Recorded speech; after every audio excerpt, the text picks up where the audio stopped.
વાગરામાં બંધ મકાનને તસ્કરોએ નિશાન બનાવ્યું. રોકડ દાગીના સહિત લાખોની ચોરી. વાગરા નગરના ઓરા ચોકડી નજીક આવેલી સોસાયટીમાં બંધ મકાનમાંથી તસ્કરો રોકડ અને દાગીના સહિત લાખોની માલમત્તા ચોરી ફરાર થઈ ગયા હતા. મકાન માલિક શેખ અજરુદ્દીન નશરુદ્દીન પરિવાર સાથે બહાર ગામ ગયા હતા. આ દરમિયાન તસ્કરોએ મકાનની ગ્રીલ અને મુખ્ય દરવાજાનું તાળું તોડી ઘરમાં પ્રવેશ કર્યો હતો.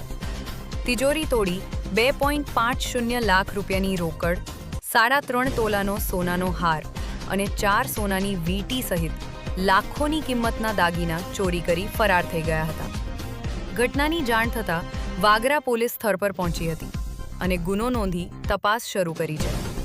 પોલીસે આસપાસના સીસીટીવી ફૂટેજના આધારે તસ્કરોનું પગેરું મેળવવા કવાયત હાથ ધરી છે. હું વાગરા ગામમાં રહું છું અને મારા ઘરે આજે સવારના 4 વાગ્યેના ગાળામાં ચોરી થઈ છે અને એમાં ઘરની તિજોરી તોડેલી છે.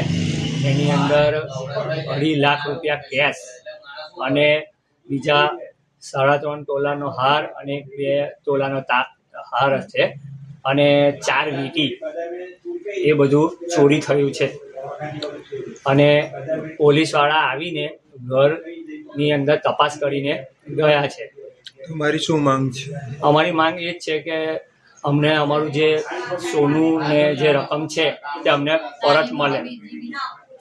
બસ આ જ અમારી માંગણી છે અને તપાસ કરે કે આ કોણ છે.